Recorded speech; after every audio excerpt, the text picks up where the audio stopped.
Assalamualaikum warahmatullahi wabarakatuh. Selamat pagi dan salam sejahtera bagi kita semua. Perkenalkan, nama saya Ayu Nurul Haryudiniati, merupakan dosen tetap program studi S1 Teknik Industri Universitas Global Jakarta. Perkenalkan, saya pada kesempatan kali ini untuk menjelaskan mata kuliah yang saya ampu, yaitu mata kuliah Sistem Rantai Pasok dengan metode DIA atau Delivery Interaction and Assessment, yang mencoba untuk berfokus pada student center learning, blended learning, dan diskusi kelompok serta studi kasus. Video ini dibuat untuk memenuhi salah satu persyaratan sertifikasi dosen tahun 2025, yaitu pernyataan diri dosen dalam unjuk kerja Tridharma Perguruan Tinggi atau PDB UKT PT, khususnya di aspek pengajaran. Saya akan mulai menjelaskan deskripsi dan informasi umum untuk mata kuliah Sistem Rantai Pasok. Mata kuliah Sistem Rantai Pasok merupakan mata kuliah wajib bagi mahasiswa semester 4 pada program studi S1 Teknik Industri Universitas Global Jakarta. Mata kuliah Sistem Rantai Pasok ini memiliki bobot sebesar 2 SKS teori selama 1 semester. Bahasa pengantar yang digunakan dalam mata kuliah ini adalah bahasa Indonesia. Mata kuliah Sistem Rantai Pasok bertujuan untuk membekali mahasiswa dengan pengetahuan dan konsep tentang sistem rantai pasok serta fungsi-fungsi yang ada di dalamnya. Pada mata kuliah ini kita akan membahas pertama yaitu konsep sistem rantai pasok, kedua strategi sistem rantai pasok, ketiga rancangan produk baru dan merancang jaringan rantai pasok, keempat pengelolaan permintaan dan persediaan dalam rantai pasok, kelima procurement dan contract management, keenam pengelolaan transportasi dan distribusi dalam rantai pasok, ketujuh distorsi informasi dan bullwhip effect, kedelapan role play simulation game atau beer game, kesembilan adalah pengukuran performansi dan teknologi dalam rantai pasok. Selanjutnya, capaian pembelajaran lulusan atau CPL program studi teknik industri yang dibebankan pada mata kuliah ini adalah: pertama, dia kemampuan menerapkan pengetahuan matematika, ilmu pengetahuan alam atau material, kemudian teknologi informasi dan keteknikan untuk mendapatkan pemahaman menyeluruh tentang prinsip-prinsip keteknikan. Kedua, menguasai prinsip teknik perancangan sistem integrasi dengan pendekatan sistem. Ketiga, mampu meneliti dan menyelidiki masalah rekayasa kompleks pada sistem terintegrasi menggunakan dasar-dasar prinsip rekayasa dan dengan melaksanakan riset, analisis, interpretasi data, dan sintesa informasi untuk memberikan solusi. Keempat, mampu mendesain kebutuhan pembangunan industri yang responsif terhadap kemajuan, teknologi, digitalisasi, dengan pendekatan jaringan kerja, kolaborasi, dan sinergisitas sehingga efektif, efisien, dan berkualitas tinggi. Selanjutnya, untuk capaian pembelajaran mata kuliah atau CPMK pada akhir perkuliahan ini ada 5, yaitu menjelaskan peran sistem rantai pasok dalam meningkatkan daya saing perusahaan, menjelaskan berbagai strategi pengelolaan rantai pasok, menjelaskan pertimbangan rantai pasok yang penting dalam merancang produk, menjelaskan hakikat merancang jaringan dan sistem informasi dalam rantai pasok, menjelaskan pengukuran kinerja rantai pasok untuk beberapa kategori produk. Referensi yang digunakan pada mata kuliah sistem rantai pasok ini beragam, tetapi referensi utama dalam mata kuliah ini mengacu pada buku ajar sistem rantai pasok yang telah dirancang dan disusun sesuai dengan RPS selama 1 semester. Di samping itu masih ada beberapa sumber pustaka yang dijadikan referensi dalam mata kuliah ini. Sistem pembelajaran mata kuliah sistem rantai pasok dilaksanakan secara sinkronus dan asinkronus dengan menggunakan metode pembelajaran aktif yang mengutamakan peran dan keaktifan mahasiswa dalam proses pembelajarannya. Bentuk perkuliahan sinkronus dilaksanakan secara tatap muka di ruang kelas maupun menggunakan Zoom ataupun Gmeet sebagai tools web conference. Dengan total bobot evaluasi penilaian mata kuliah sistem rantai pasok sebanyak 100%. Demikian informasi yang dapat saya sampaikan terkait mata kuliah sistem rantai pasok untuk mahasiswa program studi S1 Teknik Industri Universitas Global Jakarta. Berikutnya merupakan cuplikan dari proses pembelajaran yang saya laksanakan secara sinkronus tatap muka di ruang kelas. Selamat menyaksikan. Oke, Assalamualaikum warahmatullahi wabarakatuh. Waalaikumsalam warahmatullahi wabarakatuh. Oke, selamat pagi rekan-rekan semua. Oke, terima kasih ya atas kehadirannya pada mata kuliah Sistem Rantai Pasok di pertemuan kedua kita kali ini yang membahas mengenai strategi dalam sistem rantai pasok. Oke, sebelum kita memulai perkuliahan ini, kita akan melakukan doa dulu yang akan dipimpin oleh Saudara Gatut. Silakan. Rekan-rekan semua, sebelum kita memulai pelajaran hari ini, alangkah baiknya kita berdoa terlebih dahulu. Berdoa dimulai. Selesai. Oke, terima kasih Gatut atas panduan doanya. Oke, kita lanjutkan lagi untuk pelajaran hari ini. Tapi sebelumnya kita lakukan presensi terlebih dahulu ya, teman-teman rekan-rekan. Silakan di scan untuk presensinya hari ini. Oke, sudah? Oke, kita lanjutkan ya. Untuk materi hari ini, capaian pembelajarannya yang akan kita dapatkan, diharapkan kalian dapat memahami pengertian mengenai strategi rantai pasok. Itu pertama. Selanjutnya, kalian juga dapat menjelaskan jenis-jenis strategi apa saja dalam rantai pasok.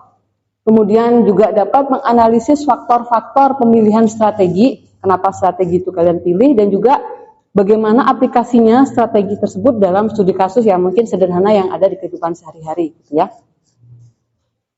Nah, sebelum kita melangkah lebih jauh, kalian masih ingat ya pelajaran minggu lalu, yaitu apa saja aliran yang ada dalam rantai pasok? Apa saja? Produk, uang, dan informasi. Oke, jadi ada 3 aliran dalam rantai pasok, yaitu aliran produk atau barang, kemudian uang, dan juga aliran informasi. Itu yang paling penting dalam sistem rantai pasok. Nah, ini adalah beberapa produk yang mungkin kalian pernah atau sering mendapatinya ya di kehidupan sehari-hari. Bisa diperhatikan ini untuk produk pertama. Zara. Itu produk apa? Produk mengarah ke fashion. Fashion ya. Oke, selanjutnya. Yang kedua ada Unilever Bu, untuk produknya itu kayak kebutuhan sehari-hari kita. Oke, yang merah itu apa tandanya kira-kira? Produk dari Tesla Bu, dia memproduksi mobil listrik. Mobil listrik ya. Oke, selanjutnya. Ada P&G Bu, kurang lebih sama kayak Unilever, kebutuhan sehari-hari. Kemudian satunya lagi? Terakhir itu merek laptop itu Dell. Dell. Nah, kira-kira dari sekian banyak atau beberapa contoh ini ya, kita akan lihat bagaimana strategi yang mereka pergunakan dalam menjalankan sistem rantai pasoknya ya. Oke, kita mulai lagi. Yaitu sebelum kita melangkah lebih jauh, kita lihat dulu apa itu strategi atau strategi rantai pasok khususnya ya. Jadi setelah kita tadi tahu rantai pasok itu ada 3, yaitu aliran barang, informasi, dan uang, maka strateginya ini adalah bagaimana kita merencanakan jangka panjang dalam mengelola 3 aliran tadi ya. Dari arus barang, informasi, dan keuangan dari hulu ke hilir. Jadi kita akan atur strateginya. Nah, sebelum kita melangkah jenisnya, kita harus tahu dulu apa sih tujuan dari strategi kita dalam membuat rantai pasok. Yang jelas semua orang kalau buat tujuan pasti arahnya adalah efisiensi, ya pasti itulah ya. Kemudian kalau di rantai pasok mungkin lebih mengarah ke responsif, ya, dan juga ada keunggulan kompetitif di mana kita harus bisa bersaing dengan produk apa tuh dari pihak atau kompetitif yang lain ya, teman-teman ya. Kemudian juga strategi ini harus bisa terhubung langsung dengan strategi bisnis dari suatu usaha. Oke. Nah, sebelum kita melangkah lagi, di sini ada komponen utama dalam strategi rantai pasok. Pertama adalah efisiensi operasional. Nah, kemudian responsivitas, yaitu kecepatan dalam merespon permintaan pasar. Selanjutnya ada fleksibilitas, yaitu menyesuaikan terhadap perubahan. Nah, masing-masing ini akan saya jelaskan satu persatu. Untuk efisiensi operasional, nah itu contohnya tadi disebutkan oleh teman kita, yaitu mengenai perusahaan apa ini? Unilever, di mana tujuannya adalah menekan biaya serendah mungkin sambil mempertahankan volume tinggi, karena untuk produk-produk yang dibutuhkan oleh konsumen pasar pastinya kita memang volumenya banyak ya kan, itu adalah kebutuhan atau yang paling sehari-hari yang kita selalu butuhkan itu atau kita gunakan. Contohnya adalah sabun ya, kemudian deterjen, apalagi yang sehari-hari, sampo, kemudian sikat gigi, oke gitu ya. Nah strateginya, strategi produksinya ya adalah menggunakan pemasok tetap yang handal untuk mengurangi biaya pengadaan. Jadi kita punya namanya supplier yang kita percaya. Selanjutnya produksi dalam skala besar atau mass production itu biasanya untuk menghemat biaya per unitnya ya, supaya lebih murah ya. Kalau kita produksi lebih sedikit pasti akan lebih mahal ya dibanding kita produksi langsung banyak gitu. Apalagi ini kebutuhan sehari-hari. Kemudian distribusinya biasanya menggunakan rute tetap dan volume penuh untuk menekan biaya logistik. Jadi rutenya ya itu aja, misalnya ke Indomaret, ke Alfamart yang ada di area Depok misalnya. Kemudian ada karakter produknya, dia adalah stabil, permintaannya selalu tinggi dan harganya sensitif. Maksudnya ya dia tidak bisa terlalu naik dan tidak bisa terlalu turun. Nah, di sini strategi rantai pasok yang cocok adalah efisien ya, sesuai dengan komponen utamanya. Selanjutnya ada responsivitas, yaitu kecepatan dalam merespon permintaan pelanggan. Di sini contohnya apa? Zara, ya. Di sini tujuannya cepat menanggapi permintaan pelanggan, kemudian dia juga siklusnya hanya sebentar ya, hanya 2-3 minggu, karena ini banyak pasarnya di Eropa misalnya, dia akan mendekati ke pasar. Produksinya dalam jumlah kecil untuk merespon tren. Kemudian karakter produknya inovatif, cepat berubah dan tidak tahan lama. Nah, ayo kira-kira kalau di Indonesia ini kan Zara, walaupun kita juga pakai, kira-kira produk di dalam negeri yang mirip dengan Zara apa? Yang mungkin kamu kan sering tuh, cewek kan biasanya suka pakai itu. Kira-kira apa produk yang setara sama Zara di kita?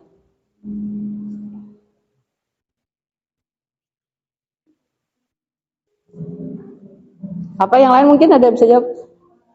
Matahari, atau yang lagi masuk ke Indonesia tuh Uniqlo gitu-gitu ya. Nah, di sini strateginya adalah responsif. Oke. Kemudian komponen yang ketiga adalah fleksibilitas, yaitu menyesuaikan terhadap perubahan. Di sini contohnya adalah Dell atau komputer, di mana dia dapat berubah sesuai dengan permintaan atau spesifikasinya ya, tergantung dari kebutuhan pelanggan. Karena dia fleksibel, maka dia strateginya adalah agile atau fleksibel ya, atau adaptif. Nah, di sini ada rangkuman atau rangkuman berisi tentang ringkasan tabel komponen strategi rantai pasok, di mana di situ ada untuk komponennya ada efisiensi, apalagi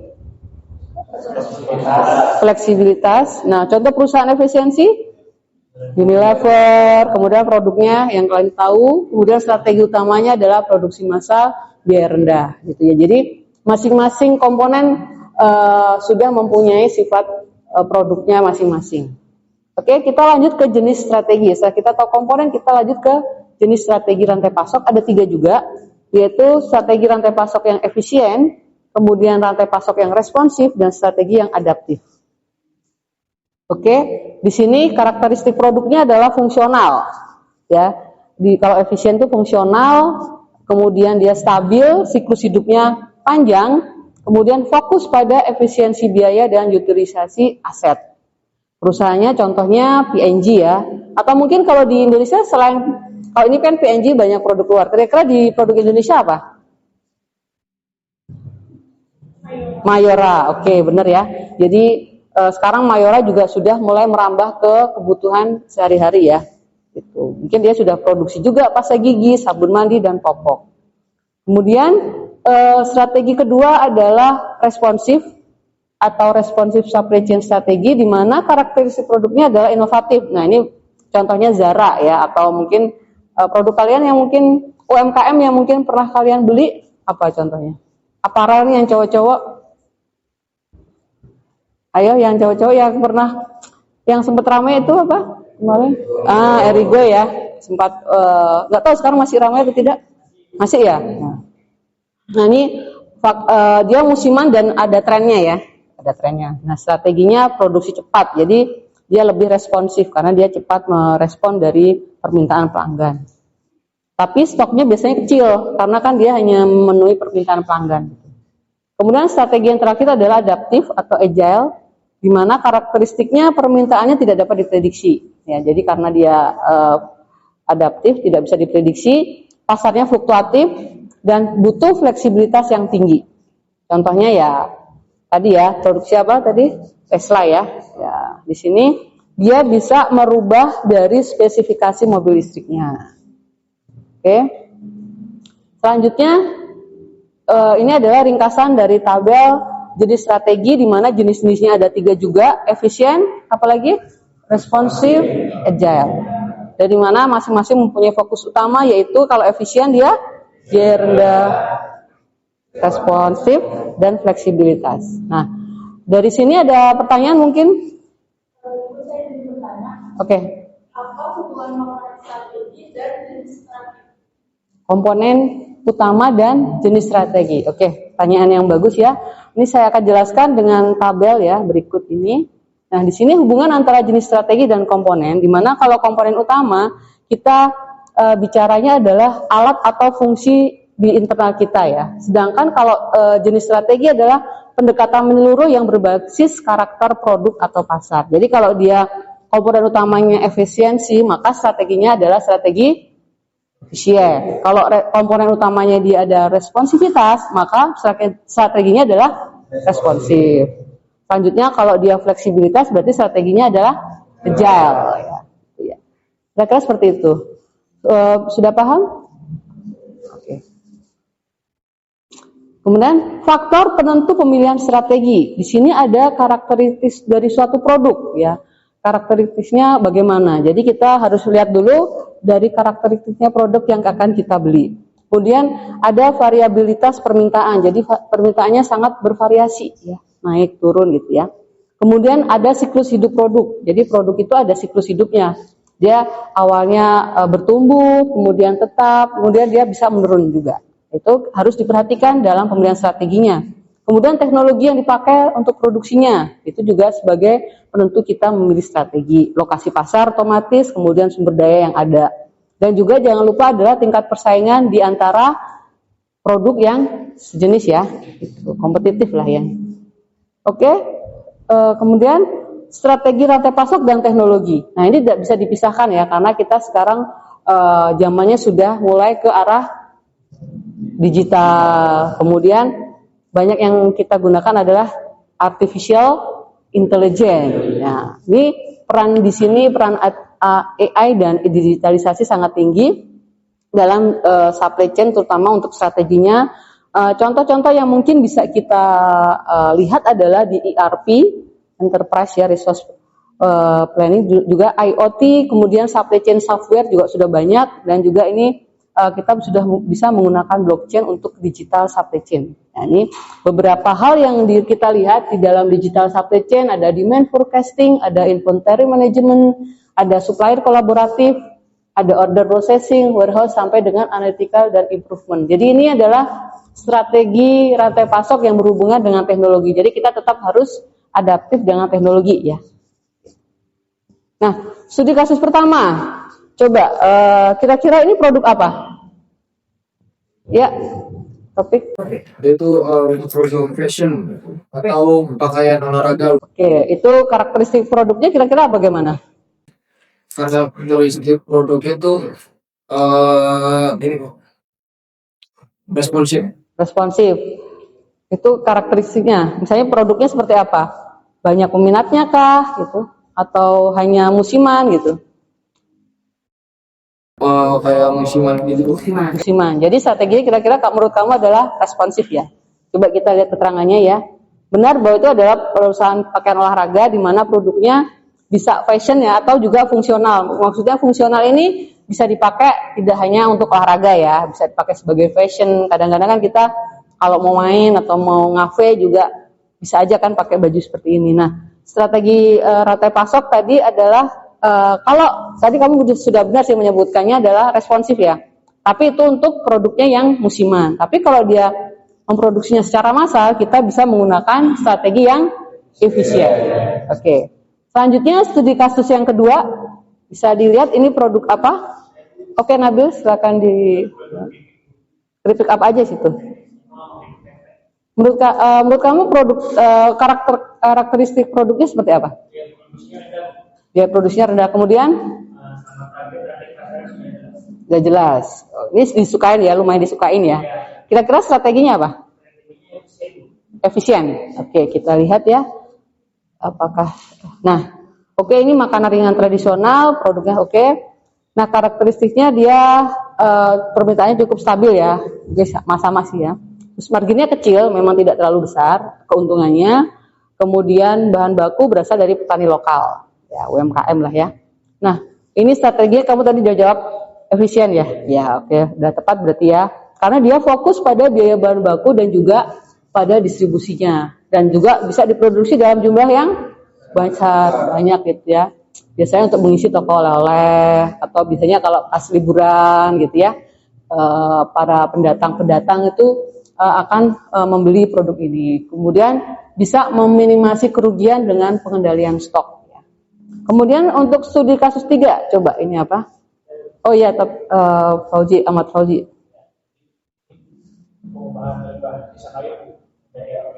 Jadi arang briket ya. Kira-kira karakteristik dari produk yang kamu lihat seperti ini, perubahan ini dari limbah kayu menjadi apa? Arang briket.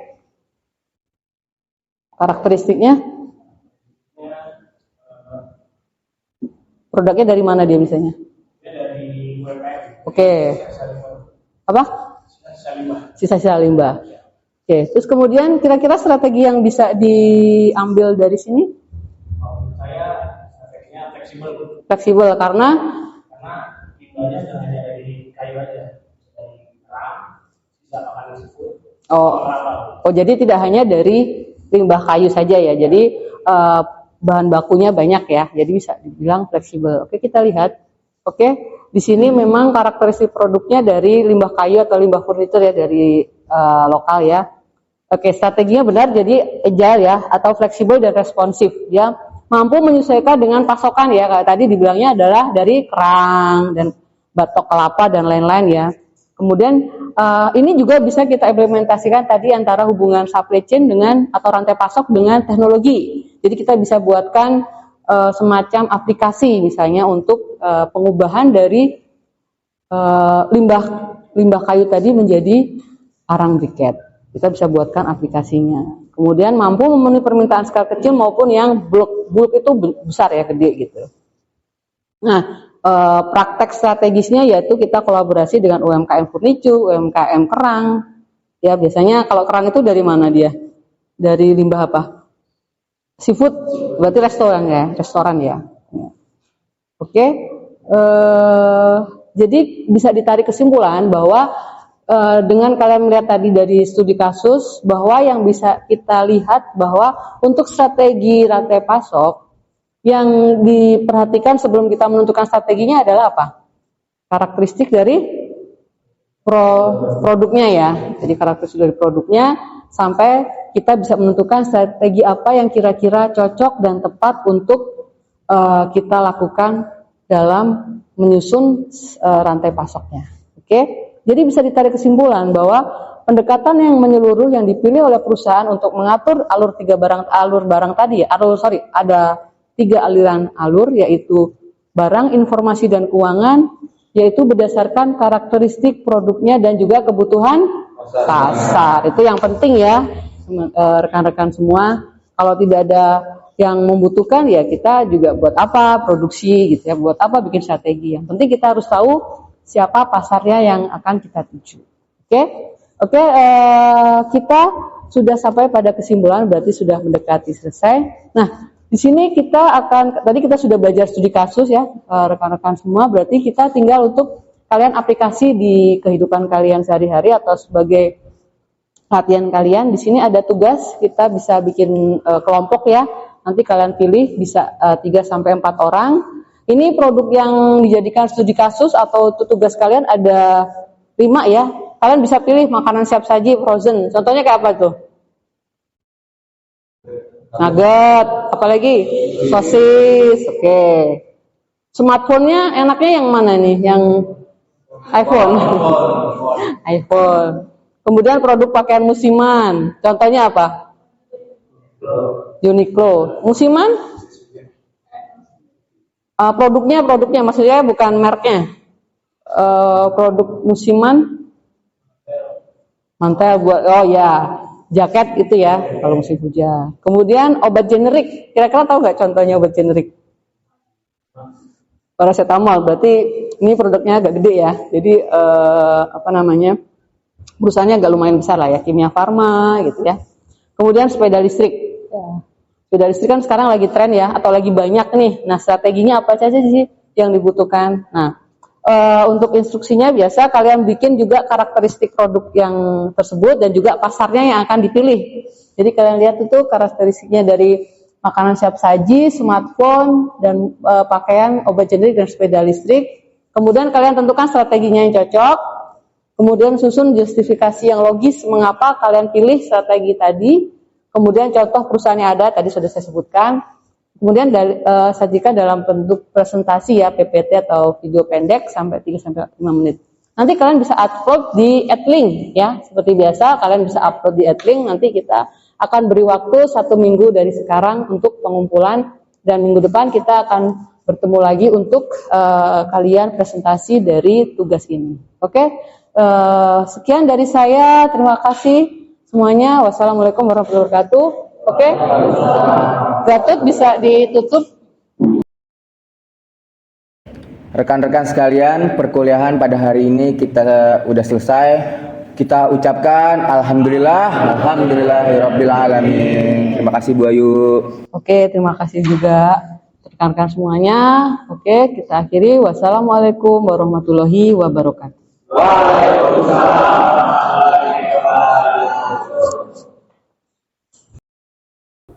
Demikian cuplikan dan deskripsi singkat tentang proses pembelajaran dari mata kuliah sistem rantai pasok yang saya ampu. Semoga dapat memberikan gambaran tentang kinerja pengajaran yang saya lakukan di mata kuliah sistem rantai pasok pada program studi S1 Teknik Industri Universitas Global Jakarta.